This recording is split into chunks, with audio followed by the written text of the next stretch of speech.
I smoothed my dress and plastered on a smile as I stepped into Ruth's backyard. The baby shower decorations sparkled in the afternoon sun, but my stomach churned with dread. I was late, and I knew Eric would be annoyed.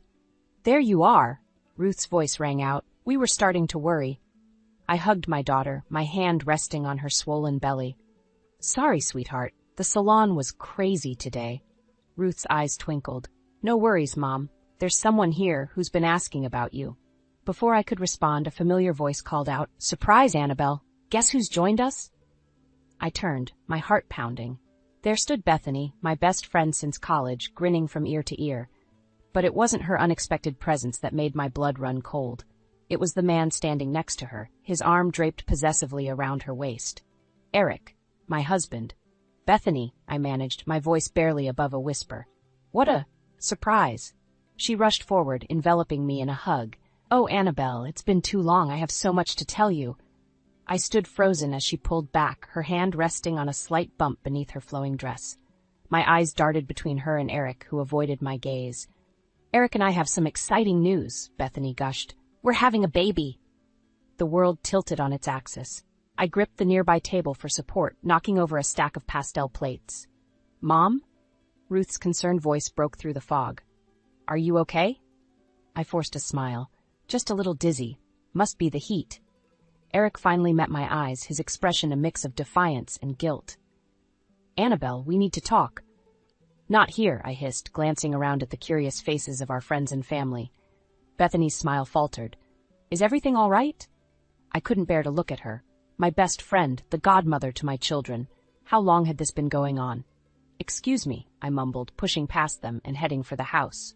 Eric followed me inside, closing the door behind us. "Annabelle, I can explain." I whirled on him, fury replacing shock. "Explain? Explain how you've been sleeping with my best friend? How you're having a baby with her?" He held up his hands. "It's not what you think. Bethany doesn't know we're still married." I laughed bitterly. "And that makes it better? How long, Eric? How long have you been lying to both of us?" He ran a hand through his hair, frustration evident. "It just happened. I ran into her at a conference 6 months ago, and things escalated." 6 months, I repeated, the betrayal cutting deep. "While I've been working myself to the bone, trying to save our marriage, you've been—" A knock at the door interrupted us. Ruth poked her head in, concern etched on her face. "Mom? Dad? Is everything okay?" I plastered on another fake smile. "Everything's fine, sweetheart. Your father and I just need a moment." Ruth hesitated, her eyes darting between us. "Are you sure? You both look upset." Eric stepped forward, his charm sliding back into place. "Don't worry, princess. Just a little misunderstanding. We'll be right out." As soon as the door closed, I turned back to Eric. "This ends now. You go out there and tell Bethany the truth, or I will." His eyes hardened. "You wouldn't dare. Think about what that would do to Ruth's party. To our family." "Our family?" I scoffed. "You gave up the right to talk about our family when you decided to start a new one with my best friend." Eric grabbed my arm, his grip painfully tight. "Listen to me, Annabelle. If you say anything, you'll regret it. Think about the scandal, the gossip. Is that what you want?" I wrenched my arm free, shock and anger coursing through me. "Don't you dare threaten me, Eric. This is far from over." With that, I stormed out of the house, leaving Eric behind. As I stepped back into the sunlight, I locked eyes with Bethany across the yard. Her smile faltered, sensing the tension. In that moment, I knew nothing would ever be the same again. I couldn't sleep that night, tossing and turning as memories of happier times haunted me. The next morning, I dragged myself to the salon, hoping work would distract me from the mess my life had become. "You look like hell, sweetie," Mom said as I stumbled in. "Rough night?" I nodded, fighting back tears. "You have no idea." She studied my face, concern etched in her features. "What's going on, Annabelle? Did something happen at Ruth's shower?" Before I could answer, the bell chimed. Eric sauntered in, all charm and smiles. "Good morning, ladies. Annabelle, can we talk?" Mom's eyes darted between us. "I'll give you two a moment," she said, retreating to the back room. I crossed my arms, glaring at Eric. "What do you want?" He leaned close, lowering his voice. "I need you to keep quiet about Bethany, just for a little while." "Are you kidding me?" I hissed. "You want me to pretend everything's fine while you play happy families with my best friend?" Eric's eyes hardened. "Think about Ruth. Do you really want to ruin her pregnancy with all this drama? I faltered, torn between my anger and concern for our daughter. Eric pressed his advantage. Just give me some time to figure things out, for Ruth's sake. Before I could respond, Mom reappeared. Everything okay out here? Eric flashed his winning smile. Just fine, Gwen. I was telling Annabelle about a business trip next week. I'll be gone for a few days. My stomach churned. A few days alone with Bethany, no doubt. As Eric left, Mom turned to me. Honey, what's really going on? I opened my mouth to tell her everything, but Eric's words about Ruth echoed in my mind. It's complicated, I said finally. I'll explain later. The day dragged on, each client reminding me of happier times. Mrs. Johnson gushed about her grandson's wedding, while I wondered if my own marriage had been a sham from the start. As I swept up hair clippings, my phone buzzed. A text from Bethany. Lunch tomorrow? We need to catch up. My hand shook as I replied, agreeing to meet. I had to know the truth, no matter how much it hurt. That night, I found myself digging through old photo albums. There we were, Eric, Bethany, and me, arms linked on graduation day. Young, carefree, and impossibly close. A photo slipped out, landing face down on the floor. I picked it up, my breath catching. It was from my wedding day, Eric and I kissing, while Bethany beamed beside us as maid of honor. Anger surged through me. How dare they destroy everything we had? I stormed into our bedroom, where Eric was packing for his business trip. How long? I demanded. He looked up, startled. What? I thrust the wedding photo in his face. How long have you been sleeping with Bethany? Eric's face darkened. I told you, it just happened recently. Why can't you let it go? Let it go? I laughed bitterly. You're having a baby with her. Eric, did our vows mean nothing to you? He slammed his suitcase shut. Oh, please, like you're so innocent. Always working late, never having time for me.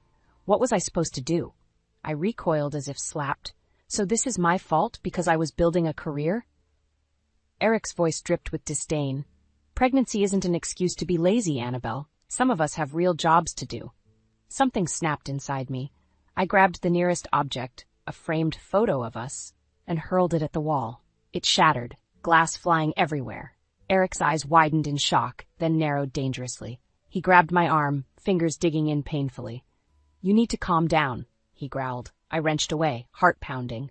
Don't touch me, I spat. Get out, now. For a moment I thought he might refuse. Then, without a word, he grabbed his suitcase and stormed out. As the front door slammed, I sank to the floor, surrounded by broken glass and shattered memories.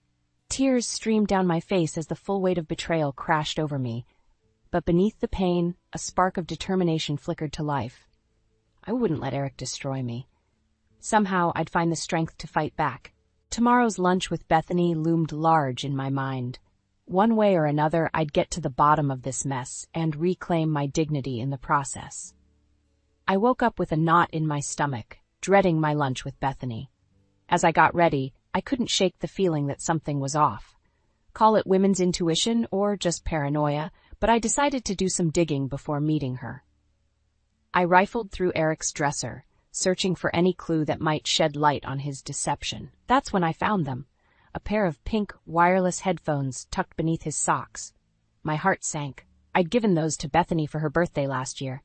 My phone buzzed with a text from Bethany. Can't wait to see you. Lots to catch up on.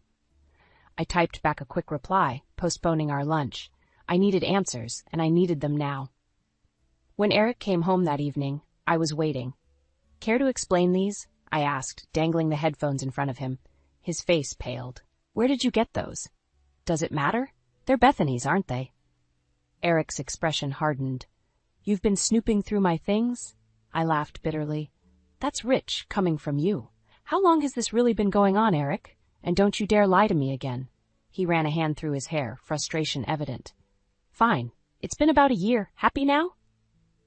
The room spun. A year.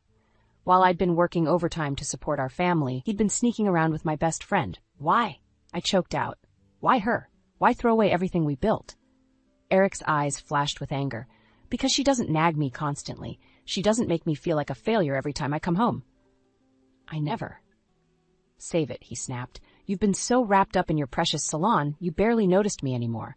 Bethany actually listens. She supports me. Rage boiled inside me. And I suppose lying to her about still being married is your way of supporting her? Eric's face darkened. He grabbed my arm, fingers digging in painfully. "If you breathe a word of this to Bethany, I swear." I wrenched away, heart pounding. "You'll what? Hit me? Go ahead, give me another reason to leave your sorry ass." For a moment, I thought he might actually do it. Then he deflated, sinking onto the bed. "This is such a mess," he muttered. "You think?" I spat. "You ruined everything, our marriage, my friendship with Bethany, our family." He looked up sharply. "You can't tell Ruth, it would destroy her." I laughed humorlessly. "Oh, now you care about our daughter? Where was that concern when you were screwing my best friend?" Eric stood, looming over me. "I'm warning you, Annabelle, if you keep prying, you'll regret it. Think about Ruth. Think about the scandal." A chill ran down my spine. This wasn't the man I married. The Eric I knew would never threaten me. "Get out," I whispered. "What?" "Get out," I screamed, shoving him towards the door. "I can't even look at you right now." Eric's eyes narrowed. "Fine, but this isn't over. We need to figure out how to handle this, discreetly." As soon as he left, I collapsed on the bed, sobs racking my body. How had my life fallen apart so completely? When the tears finally subsided, a steely resolve took their place. I couldn't let Eric control the narrative any longer. It was time to take matters into my own hands. I picked up my phone, fingers hovering over Bethany's number. She deserved to know the truth, no matter how much it hurt. But as I was about to call, another text from her popped up. "Everything okay? You've seemed off lately. I'm worried about you." My throat tightened. Despite everything, a part of me still cared for Bethany. Could I really shatter her world like this? I set the phone down, mind racing. I needed a plan, one that would expose Eric's lies without destroying everyone I loved in the process. As I stared at the pink headphones on the bed, a dangerous idea began to form. It was risky, maybe even a little crazy. But if it worked, I could finally reclaim control of my life and protect the people I cared about. Tomorrow, I decided. Tomorrow I'd set things in motion, and God help Eric when I did. I woke up the next morning with a renewed sense of purpose. No more tears, no more self-pity. It was time to take action. First order of business, document everything. I grabbed my phone and started snapping pictures of Bethany's headphones, Eric's text messages, anything that could prove his infidelity. My hands shook as I worked, but I pressed on. Next, I called my bank. "I need to open a separate account," I told the teller, my voice steadier than I felt. "One that my husband can't access." As I hung up, a text from Eric flashed across my screen. "We need to talk. Coming home early." Panic surged through me. I wasn't ready to face him yet. I needed more time, more evidence. Without thinking, I dialed my dad's number. "Honey," his warm voice answered. "Everything okay?" I broke down, spilling everything, Eric's affair, the baby, his threats. Dad listened silently, then said, "Come over, now." I threw some clothes in a bag and raced to my parents' house. Mom and Dad were waiting on the porch, concern etched on their faces. "Oh, sweetheart," Mom said, pulling me into a hug. "We're here for you." Dad's expression was thunderous. "I'll kill him," he growled. "No, Dad," I said firmly. "I need to handle this myself." We spent the afternoon strategizing. Mom, ever practical, insisted I see a lawyer. "You need to protect yourself and your assets," she urged. As evening fell, my phone buzzed incessantly with calls and texts from Eric. I ignored them all. "You can't avoid him forever," Dad said gently. "What's your plan?" I took a deep breath.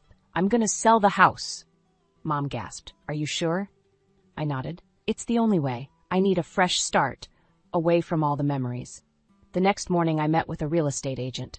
"I need to sell my house urgently," I told her, my voice filled with determination. She looked skeptical. "These things take time, Mrs. Thompson, and don't you need your husband's signature?" I swallowed hard. "He'll sign. Trust me." As I left the agent's office, my phone rang. It was Bethany. My stomach churned as I answered. "Annabelle?" Her voice was small, uncertain. "I really need to talk to you. Can we meet?"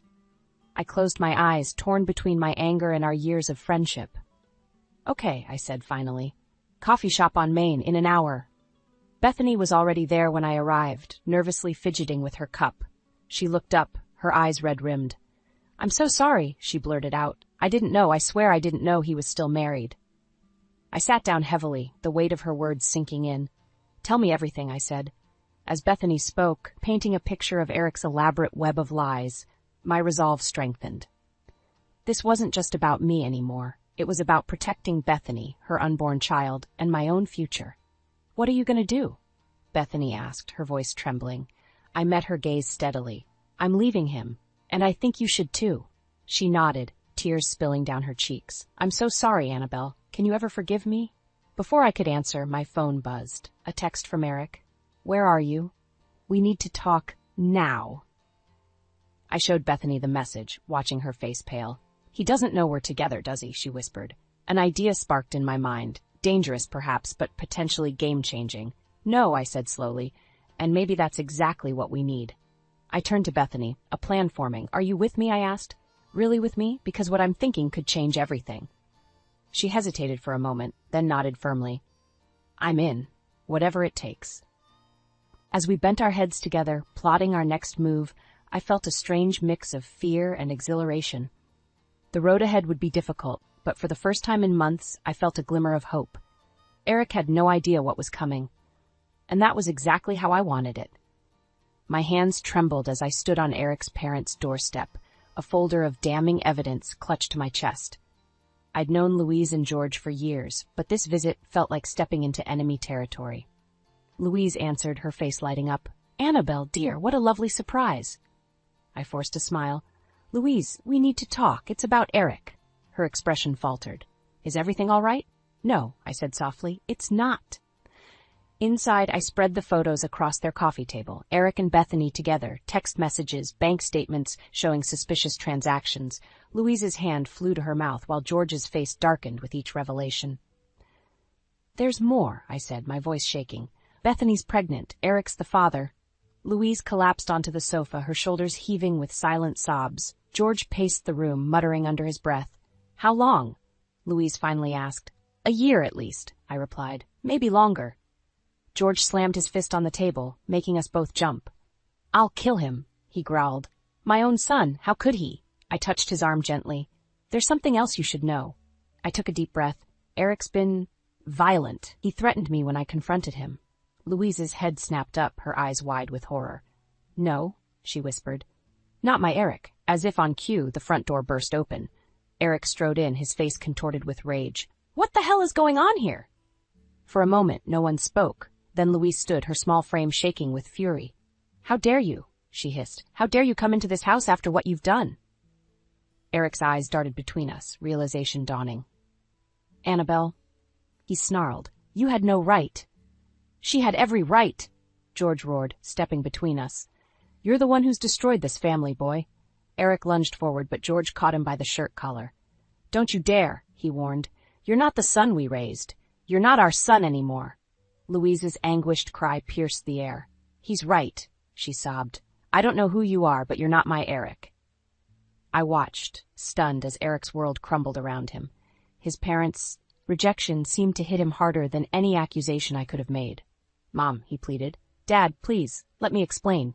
"There's nothing to explain," George said coldly. "Get out of our house, now." As Eric turned to leave, his eyes met mine. The hatred I saw there chilled me to the bone. "This isn't over," he hissed. The door slammed behind him, leaving us in stunned silence. Louise crumpled to the floor, her body racked with sobs. I knelt beside her, my own tears falling freely. "I'm so sorry," I whispered. "I never wanted this to happen." George helped Louise to the couch, then turned to me. "No, Annabelle, we're the ones who should be sorry. We had no idea." Louise grasped my hand.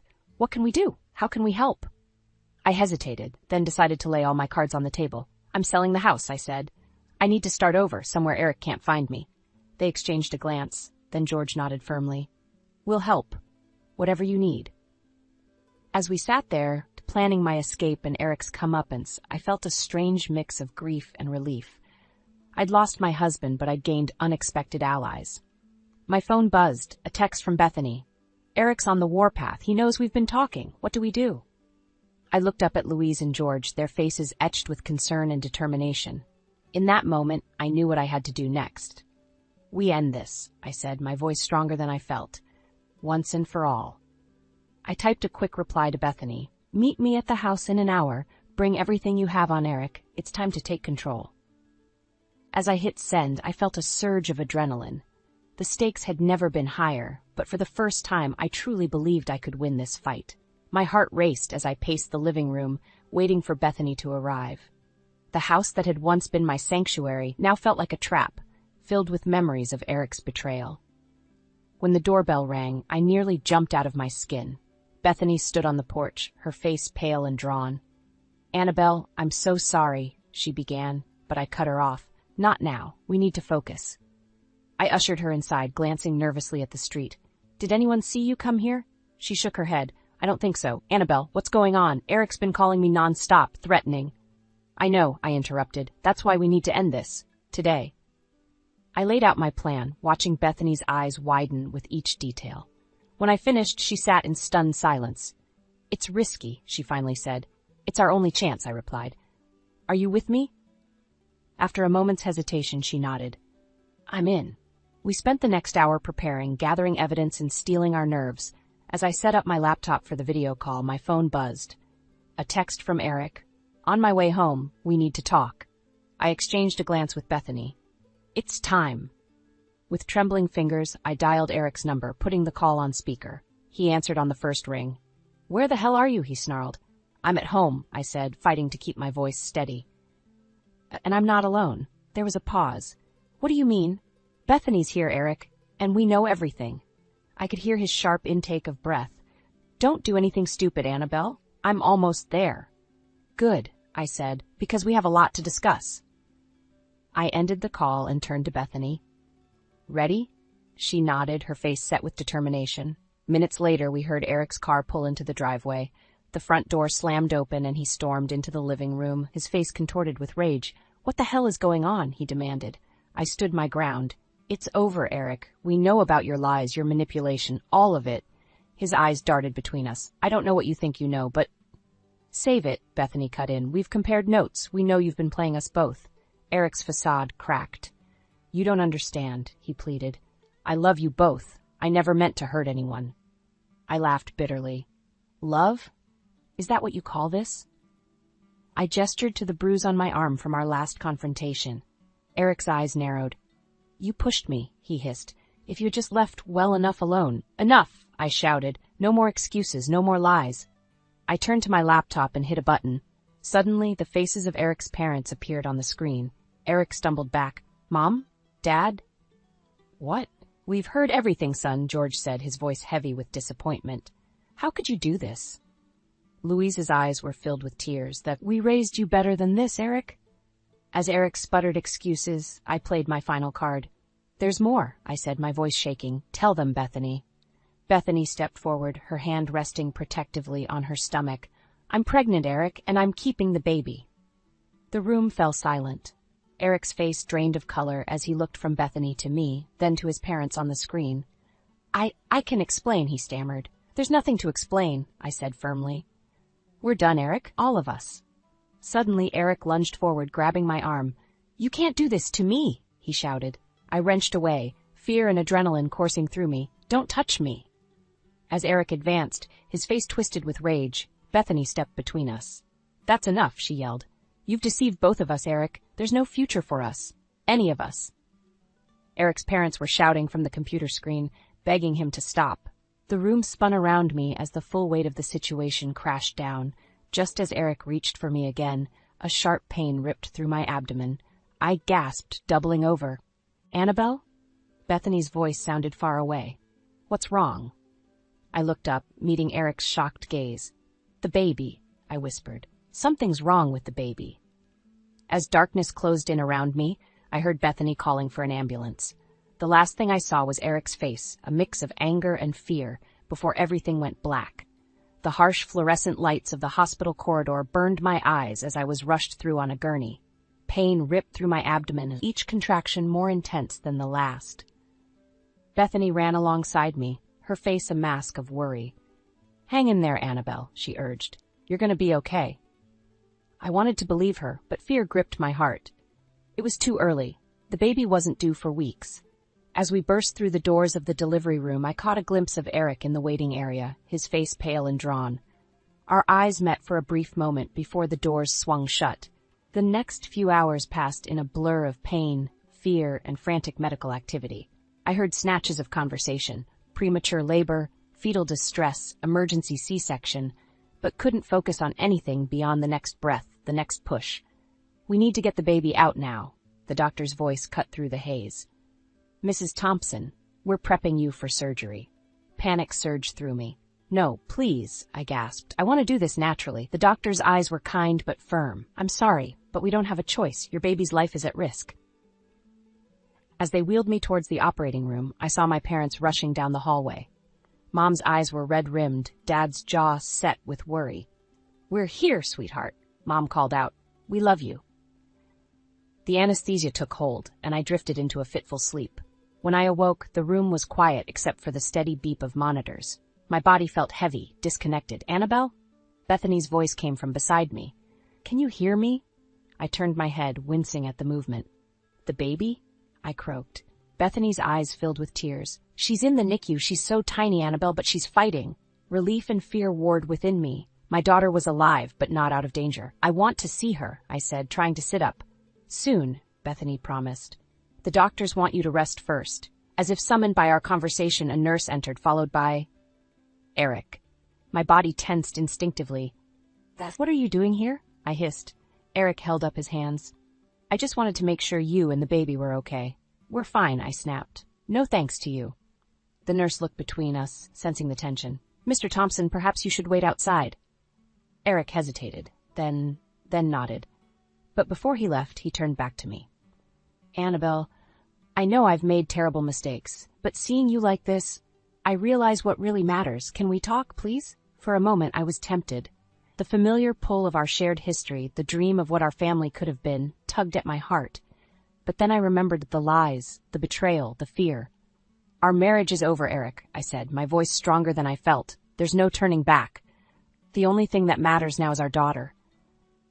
Eric's face crumpled, but I steeled myself against pity. "I think you should go," I said quietly.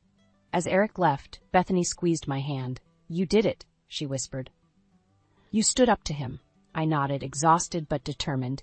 "It's time to focus on the future, my daughter's future." Just then the doctor entered. "Mrs. Thompson, would you like to meet your daughter now?" My heart leapt. "Yes, please." As they wheeled me to the NICU, I felt a mix of emotions I couldn't quite name. Fear for my tiny, fragile baby, anger at Eric for putting us through this stress, relief that the confrontation was over, and underneath it all, a growing sense of strength. When I saw her for the first time, so small in her incubator, tubes and wires everywhere, I felt my world shift. Nothing else mattered. Not Eric's betrayal, not the drama of the past few months. All that mattered was this tiny fighter, my daughter. I pressed my hand against the incubator, tears streaming down my face. "Hello, little one," I whispered. "I'm your mom. And I promise, no matter what happens, I'll always be here for you." In that moment, I knew. Whatever challenges lay ahead, whatever Eric might try to do, I would face them. For her. For us. Our new life was just beginning. 6 months after that harrowing night in the hospital, I stood in the nursery of my new home, cradling my daughter Lily. The soft glow of the nightlight illuminated her peaceful face as I rocked her gently. A quiet knock at the door made me turn. Bethany stood there, her own baby bump now prominently visible. "Need any help?" she whispered. I shook my head, smiling. "We're good. How are you feeling?" "Like a beached whale," she chuckled softly. "But happy." As I laid Lily in her crib, I marveled at how much had changed. The house we now shared was smaller than my old one, but it was filled with more love and laughter than I'd known in years. We made our way to the living room, where the remnants of our housewarming party still lingered. My parents had insisted on throwing it, a celebration of new beginnings. "I still can't believe we're doing this," Bethany said, sinking onto the couch. "If someone had told me a year ago that we'd be living together, raising our kids—" "I know," I agreed. "It's not exactly how I pictured my life turning out, but honestly, I wouldn't change it for the world." The sound of a car pulling up made us both tense. We exchanged a glance, knowing who it must be. "I'll get it," I said, squaring my shoulders. Eric stood on the porch, looking uncomfortable. "I'm here to drop off the last of the divorce papers," he said, not quite meeting my eyes. I took the envelope, feeling a mix of emotions. Anger, yes, but also a strange sense of pity. Eric looked lost, diminished somehow. "How's Lily?" he asked hesitantly. "She's perfect," I replied, "growing stronger every day." He nodded, then glanced past me to where Bethany stood in the doorway, his face twisted with regret. "I'm sorry," he said softly. "To both of you. I know it doesn't change anything, but I truly am sorry." For a moment I was tempted to slam the door in his face, but then I thought of Lily, of the future I wanted for her. A future free from bitterness and resentment. "Thank you for saying that," I said finally. "I hope you find peace, Eric, and I hope you'll be a good father to Lily, even if we can't be together." He nodded, blinking back tears. "I'll try. I promise I'll try." As Eric drove away, Bethany came to stand beside me. "You okay?" she asked, putting an arm around my shoulders. I took a deep breath, feeling a weight lift that I hadn't even realized I'd been carrying. "Yeah," I said. "I really am." We went back inside, where I carefully placed the divorce papers on the coffee table. They represented the end of one chapter, but the beginning of so many more. "You know," Bethany said thoughtfully, "a year ago, I thought I'd lost everything. My relationship, my best friend, my future. But now we're building something even better," I finished for her. She smiled, her eyes shining. "Together, we can build a better life for our kids, for ourselves." As if on cue, Lily's cry echoed from the nursery. I stood up, ready to go to her, but Bethany waved me off. "I've got this," she said. "You rest." Watching her waddle down the hall, I felt a surge of affection and gratitude. We'd been through hell, Bethany and I, but we'd come out stronger.